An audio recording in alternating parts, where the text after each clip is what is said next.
Hello students.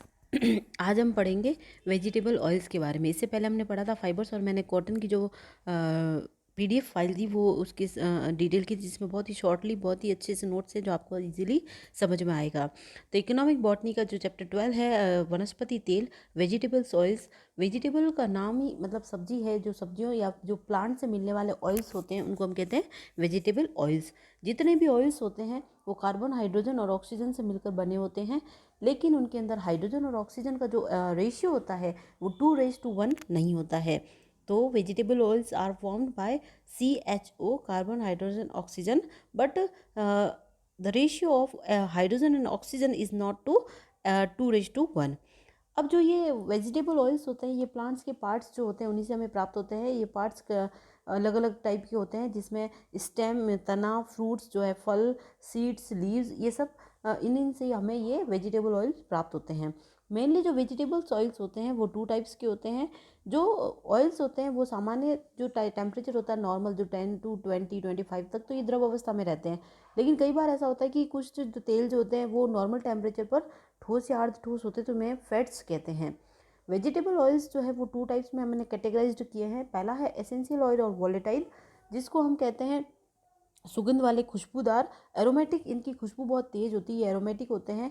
ये वॉलेटाइल्स होते हैं, वाष्पशील होते हैं, और इनको हम क्योंकि वाष्पशील होते हैं तो इनको हम डिस्टिलेशन यानी कि आसवन के द्वारा आसानी से पृथक्करण कर सकते हैं। ये ज़्यादातर खुशबू वाले या सेंट बनाने में काम आते हैं, जैसे खसखस है, गुलाब है, केवड़ा है, मोगरा है, ये सब। उसके बाद में होते हैं अवाष्पशील या फिक्स्ड और फैटी एसिड्स। ये जो केमिकली रूप से ये फैटी एसिड होते हैं, मतलब ट्राइग्लिसराइड जो अल्कोहल होता है ना, उसके एस्टर होते हैं। इसको हम, क्योंकि ये वाष्पशील नहीं होते हैं, नॉन वॉलेटाइल होते हैं, तो इसलिए हम इनको डिस्टिलेशन के द्वारा सेपरेट नहीं कर सकते हैं। जितने भी पादप तेल होते हैं वो लगभग पारमेटिक, एस्टेरिक, ऑलिक, ये सब अम्ल से मिलकर बने रहते हैं।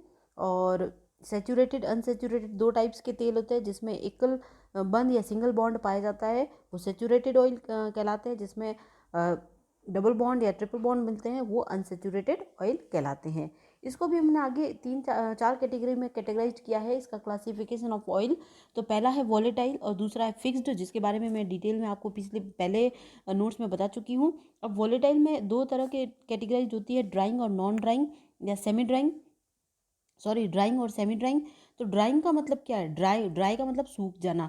तो अगर हम किसी तेल को थोड़ी देर के लिए खुला छोड़ दें तो एकदम उसके ऊपर एक लचीली परत बन जाएगी। आप कई बार, जो मैं तेल की इसमें एग्जांपल बताऊंगी, जैसे सोयाबीन है, कुसुम का तेल है या तिल का तेल है, आप उसको देखें कि जब उसको नॉर्मल टेम्परेचर पे आप खुला रखेंगे तो उस ऑयल के ऊपर एक मोटी सी परत बन जाएगी। चिकनाहट जो उसकी होगी वो ज़्यादा होगी। तो ऐसे जो तेल होते हैं जिनको खुला छोड़ने पर उनकी सतह पर एक लचीली परत बन जाती है, वो जल्दी सूख जाते हैं, तो उनको हम ड्राइंग ऑयल कहते हैं।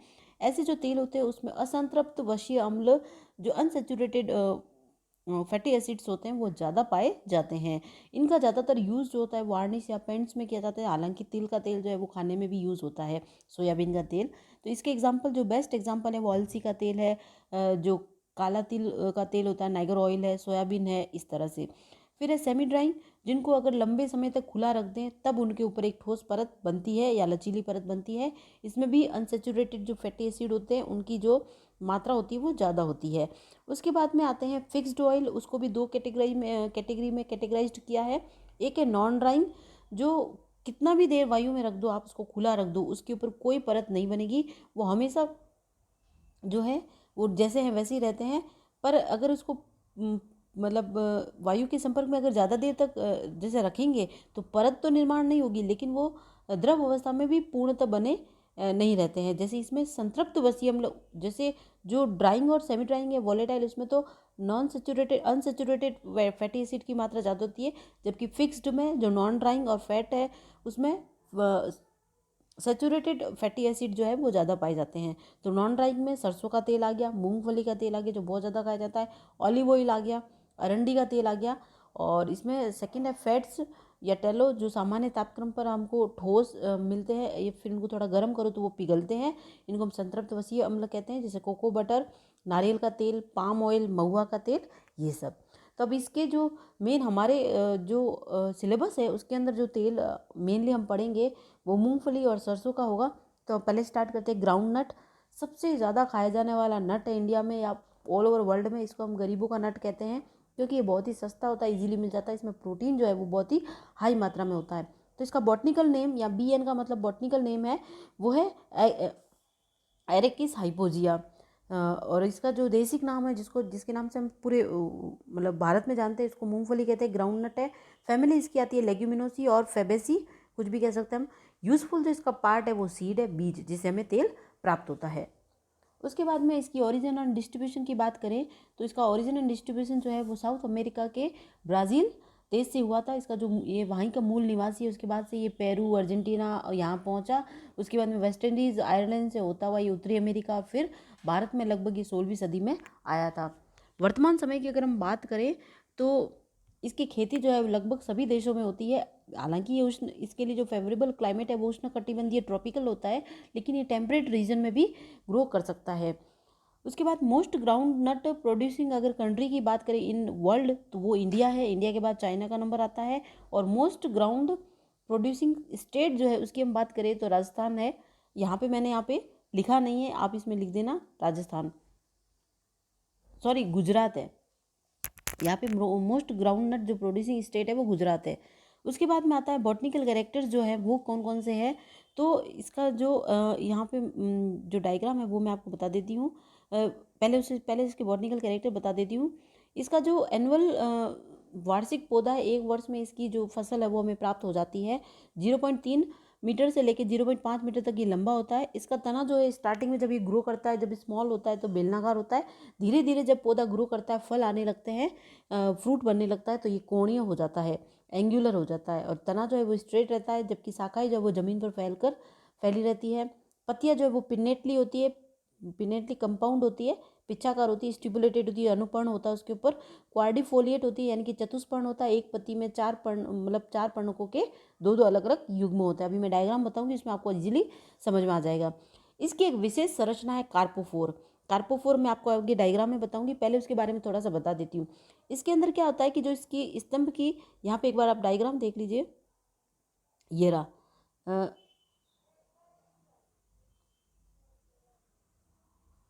ये रहा इसका अच्छा सा डायग्राम।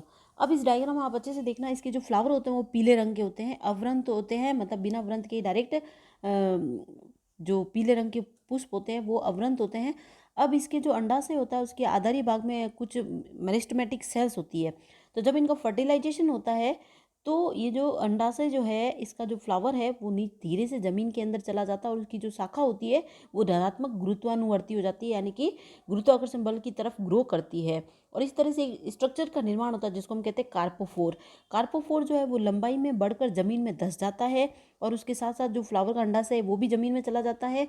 मतलब फ्लावर जो है उसके सिरे पर जो अंडाशय है वो भी जमीन में धंस जाता है, और उससे फिर फ्रूट का निर्माण होता है। फ्रूट का जो इसके अंदर टाइप होता है वो लोमेंटम होता है, अस्फुटनशील होता है। और एक लोमेंटम में कम से कम 1 से 4 जो मांसल लाल या गुलाबी रंग की जो मूंगफली है वो बीज पाए जाते हैं। इसका डायग्राम, एक मिनट, ये रहा आपको कार्पोफोर, ये रहा, ये आप देख रहे हैं जो फ्लावर है येलो कलर के, ये फिर बाद में जो शाखाएं हैं वो पॉजिटिव जमीन पे फैली रहती है। उसके बाद में ये पॉजिटिव जियोट्रॉफिज्म यानी कि धनात्मक गुरुत्वानुवर्ती हो जाती है जमीन के अंदर, जिसका जो अंडाशय है वो धंस जाता है और वो कार्पोफोर का निर्माण करता है। तो आपको कार्पोफोर जो है ये शॉर्ट क्वेश्चन में बहुत ज़्यादा पूछा जाता है, कई सारे कॉम्पिटिशन एग्जाम में पूछा जाता है किस में पाई जाती है, तो मूंगफली में कार्पोफोर स्ट्रक्चर पाई जाती है। और क्या होती है कि जो इसका अंडाशय होता है उसके अंदर जो विभज्योतक कोशिकाएं होती है, तो वो जब निषेचन फर्टिलाइजेशन होता है उसके बाद वो धंसकर जमीन में चली जाती है और फिर वो फ्रूट का निर्माण करती है। तो ये हो गया इसका फ्रूट और इसके बॉटनिकल कैरेक्टर। अब हम बात करते हैं इसके क्लाइमेट के बारे में। इसके लिए कैसा क्लाइमेट या सोइल चाहिए, तो यहाँ मैंने उष्ण कटिबंधीय लिख दिया, थोड़ा सा कट गया है। आपको पता ही है कि जो मूंगफली है वो मूल रूप से उष्ण कटिबंधीय ट्रॉपिकल जो है उस तरह का है। इसके लिए जो वर्षा है वो 50 सेंटीमीटर से 125 सेंटीमीटर तक उपयुक्त रहती है। मतलब इतनी वर्षा इसको चाहिए, ज़्यादा वर्षा इसको या ज़्यादा पानी इसको नहीं चाहिए।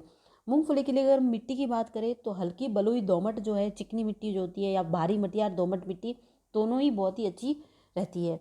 इसे ब्लैक कॉटन जो काली मिट्टी होती है उसमें भी उगाया जा सकता है। कल्टीवेशन के लिए पहले प्रिपरेशन की जो फील्ड कर देते हैं, तो हम जानते हैं कि ये खरीफ की फसल है। मई और जून में इसको बोया जाता है, जनवरी मार्च में इसको ले लिया जाता है।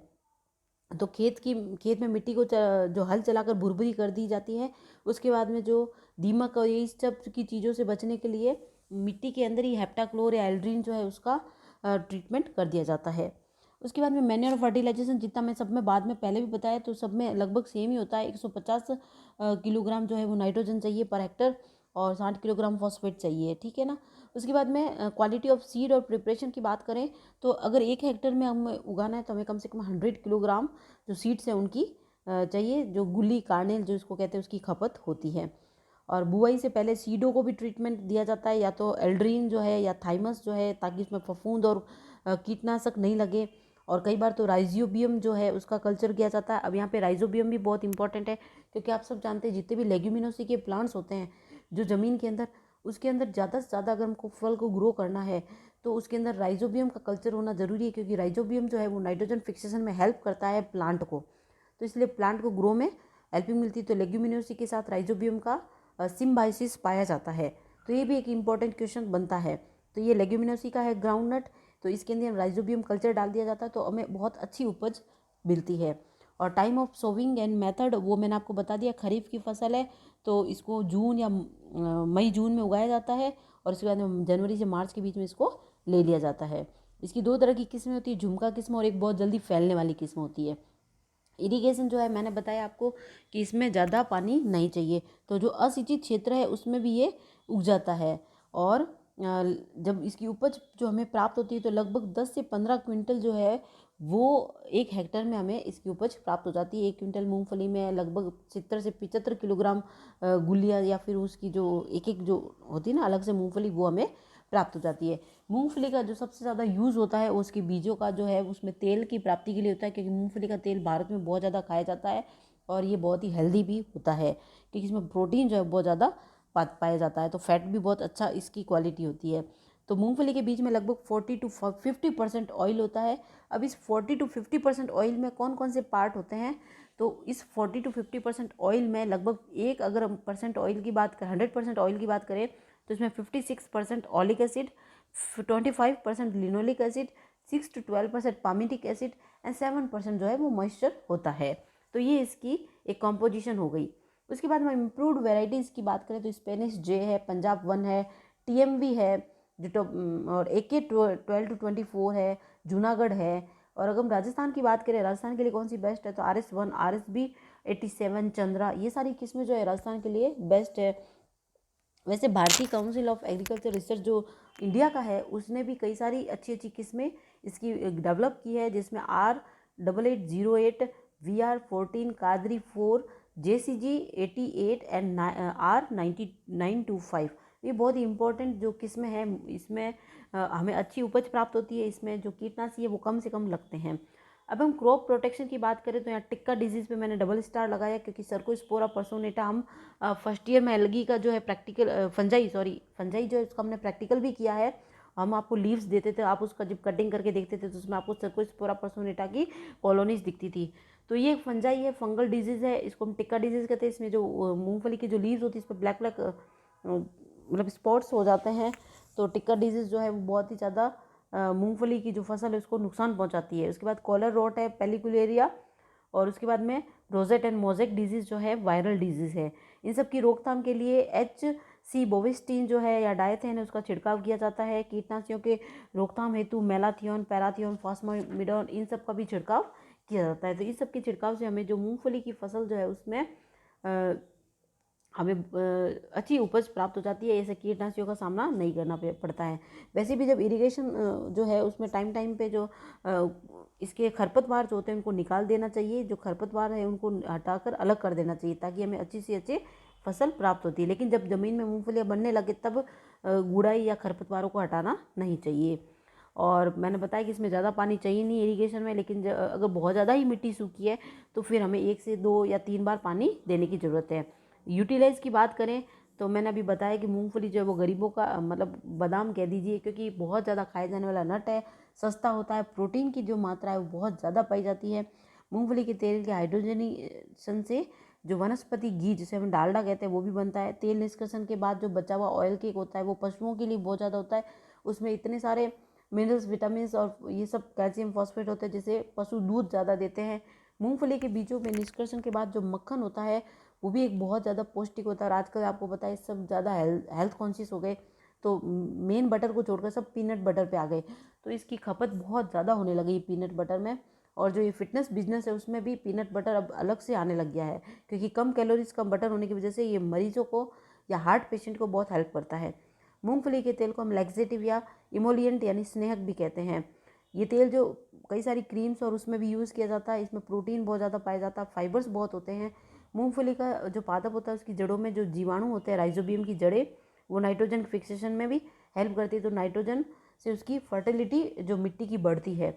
और मूंगफली के जो भुने हुए दाने और ये सब भी खाए जाते हैं, इनके कई सारे पदार्थ बनाए जाते हैं। तो ये हो गया हमारा ग्राउंडनट या मूंगफली। तो होपफुली ये जो वीडियो है आपको हेल्प करेगा, समझ में आया होगा। Thank you so much.